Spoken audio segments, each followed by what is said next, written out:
ನಮಸ್ಕಾರ ಸ್ನೇಹಿತರೆ, ನಿಮ್ಮೆಲ್ಲರಿಗೂ ಮತ್ತೊಂದು ಹೊಸ ವಿಡಿಯೋಗೆ ಸ್ವಾಗತ. ಒಂದು ವೇಳೆ ವರ್ಷದ ಆರಂಭ ಕಾರ್ ಮಾರ್ಕೆಟ್ ಪಾಲಿಗೆ ತುಂಬಾ ಶಾಂತವಾಗಿದೆ ಎಂದು ನೀವು ಭಾವಿಸಿದ್ರೆ ಸ್ವಲ್ಪ ತಡೆಯಿರಿ. ಏಕೆಂದ್ರೆ ಜನವರಿ ತಿಂಗಳಿನಲ್ಲೇ ಸೇಲ್ಸ್ ಚಾರ್ಟ್ ಪೂರ್ತಿಯಾಗಿ ಅಲುಗಾಡಿಬಿಟ್ಟಿದೆ. ಈ ಲಿಸ್ಟ್ನಲ್ಲಿ ಕೆಲವು ಎಂಥ ಗಾಡಿಗಳಿವೆ ಅಂದ್ರೆ ಅವು ಎಲ್ಲರಿಗೂ ಅಚ್ಚರಿ ಮೂಡಿಸಿವೆ. ಹಾಗೆಯೇ ಕೆಲವು ದೊಡ್ಡ ಹೆಸರುಗಳು ಈ ಬಾರಿ ಕಾಣಿಸಿಕೊಳ್ಳಲೇ ಇಲ್ಲ. ಸೆಡಾನ್ನಿಂದ ಹಿಡಿದು SUV-ವರೆಗೆ ಪೆಟ್ರೋಲ್, ಡೀಸೆಲ್, CNG ಮತ್ತು ಹೈಬ್ರಿಡ್ ಪ್ರತಿ ಸೆಗ್ಮೆಂಟ್ನಲ್ಲೂ ಆಟ ಬದಲಾಗುತ್ತಿರುವುದು ಕಾಣಿಸುತ್ತಿದೆ. ಈ ವಿಡಿಯೋದಲ್ಲಿ ನಾವು ಜನವರಿ ತಿಂಗಳಿನ ಟಾಪ್ 25 ಅತಿ ಹೆಚ್ಚು ಮಾರಾಟವಾದ ಕಾರ್ಗಳ ಅಂಕಿಅಂಶಗಳನ್ನು ವಿವರವಾಗಿ ಅರ್ಥ ಮಾಡಿಕೊಳ್ಳೋಣ ಮತ್ತು ಅಂತಿಮವಾಗಿ ಮಾರ್ಕೆಟ್ ಯಾವ ದಿಕ್ಕಿನತ್ತ ಸಾಗ್ತಿದೆ ಎಂಬುದನ್ನು ನೋಡೋಣ. ಈ ವರ್ಷದ ಮೊದಲ ತಿಂಗಳಿನಲ್ಲೇ ಸಾಕಷ್ಟು ಏರುಪೇರುಗಳು ಕಂಡುಬಂದಿವೆ. ಈ ಲಿಸ್ಟ್ನಲ್ಲಿ ಏನೆಲ್ಲ ನಡೆಯುತ್ತಿದೆ ಎಂದು ನಮಗೆ ನಂಬಲು ಸಾಧ್ಯವಾಗುತ್ತಿಲ್ಲ. 25ನೇ ಸ್ಥಾನದಲ್ಲಿರುವುದು ಹ್ಯುಂಡೈ ಔರಾ. ಬಹಳ ಸಮಯದ ನಂತರ ಈ ಲಿಸ್ಟ್ನಲ್ಲಿ ಡಿಸೈರ್ ಹೊರತುಪಡಿಸಿ ಬೇರೆ ಯಾವುದೋ ಸೆಡಾನ್ ಕಾರನ್ನು ನೋಡುತ್ತಿದ್ದೇವೆ. ಇದಕ್ಕೆ ಅತಿ ದೊಡ್ಡ ಕಾರಣವೇನೆಂದರೆ, ಕಳೆದ ಡಿಸೆಂಬರ್ ತಿಂಗಳಿನಲ್ಲಿ ಹ್ಯುಂಡೈನವರು ಔರಾದ ಟ್ಯಾಕ್ಸಿ ವರ್ಷನ್ ಅನ್ನು ಲಾಂಚ್ ಮಾಡಿದ್ರು. ಅದರ ಹೆಸರು ಪ್ರೈಮ್ SD. ಇದರ ಟ್ಯಾಕ್ಸಿ ವರ್ಷನ್ ಅತಿ ಹೆಚ್ಚು ಮಾರಾಟವಾಗಿದೆ. ಜನವರಿಯಲ್ಲಿ ಇದರ 7,978 ಯೂನಿಟ್ಗಳು ಮಾರಾಟವಾಗಿವೆ. ನಮ್ಮ ಪ್ರಕಾರ ಈ ಕಾರ್ ಲಾಂಚ್ ಆದಾಗಿನಿಂದ ಇದುವರೆಗೂ ಎಂದೂ ಕೂಡ 8,000 ಸೇಲ್ಸ್ ಅನ್ನು ಮುಟ್ಟಿರಲಿಲ್ಲ. ಮುಂದೆ ಏನಾಗುತ್ತದೆ ಎಂದು ನೋಡೋಣ. 24ನೇ ಸ್ಥಾನದಲ್ಲಿರುವುದು ಟಾಟಾದ ಟಿಯಾಗೋ.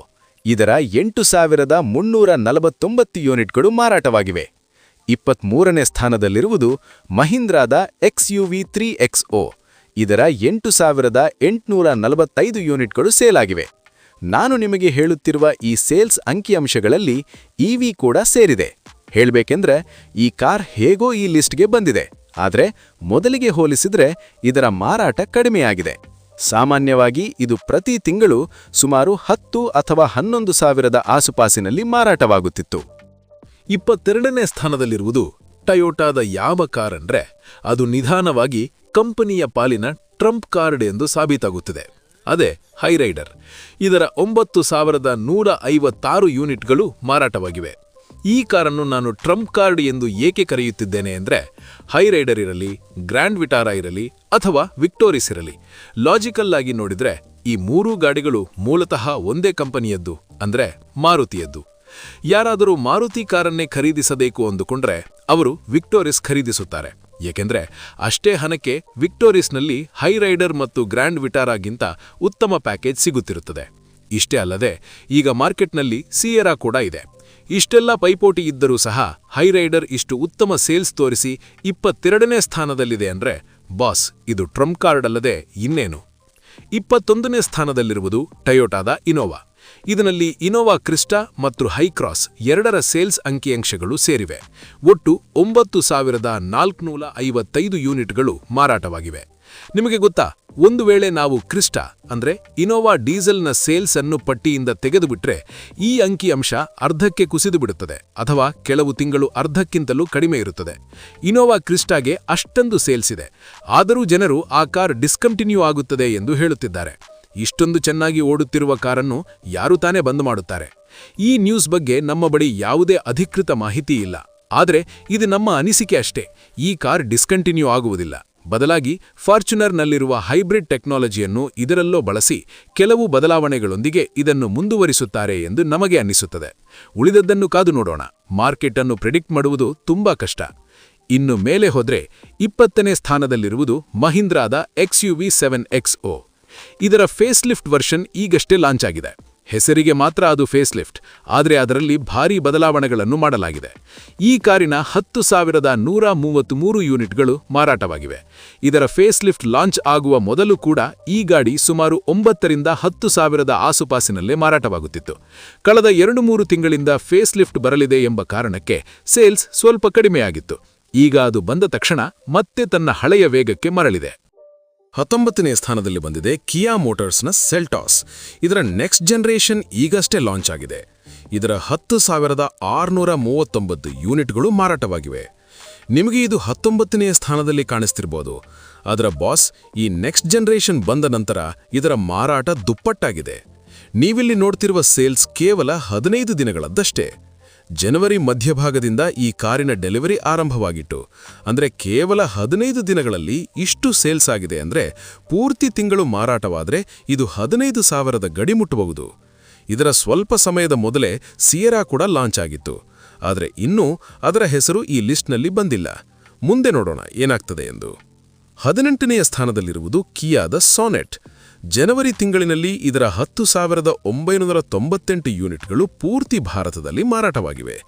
ಸಾಮಾನ್ಯವಾಗಿ ನಾನು ಗಮನಿಸಿರುವಂತೆ ಸೆಲ್ಟಾಸ್ ಅಥವಾ ಕೇರೆನ್ಸ್ ಅನ್ನು ಕಿಯಾ ಕಂಪನಿಯ ಬೆನ್ನೆಲುಬು ಎಂದು ಪರಿಗಣಿಸಲಾಗ್ತದೆ.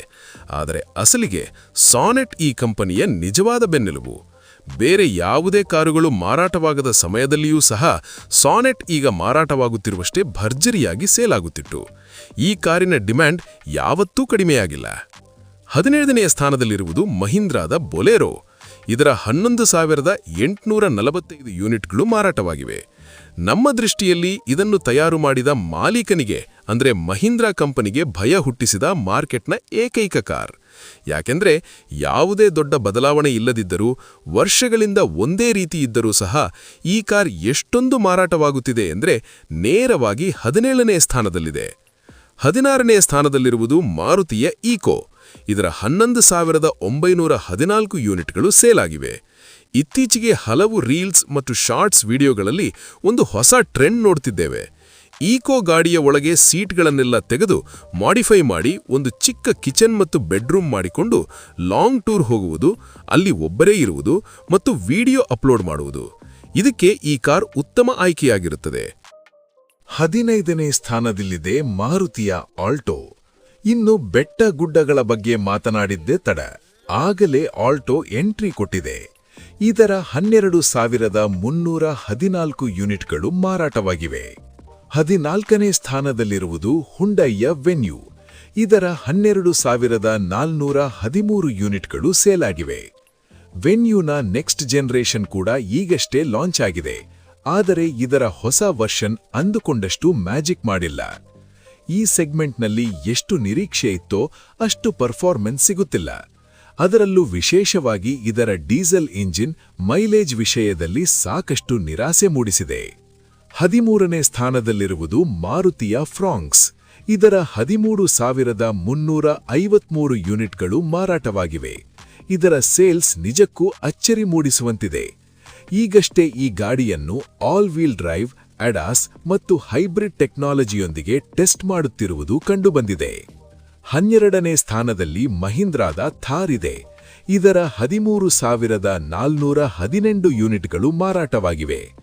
ಇಂಡಿಯಾದಲ್ಲಿ ಕಾರ್ ಮಾರಾಟವಾಗಲು 3 ವಿಷಯಗಳು ಮುಖ್ಯ: ಲುಕ್ಸ್, ರೋಡ್ ಪ್ರೆಸೆನ್ಸ್ ಮತ್ತು ರೌಡಿಸನ್ ಅಂದರೆ ರೋಲಾ. ಥಾರ್ ಗಾಡಿಯ ರೋಡ್ ಪ್ರೆಸೆನ್ಸ್ ಇಂದಿಗೂ ಸರಿಸಾಟಿ ಇಲ್ಲದಂತಿದೆ. 11ನೇ ಸ್ಥಾನದಲ್ಲಿರುವುದು ಮಾರುತಿಯ ವ್ಯಾಗನಾರ್.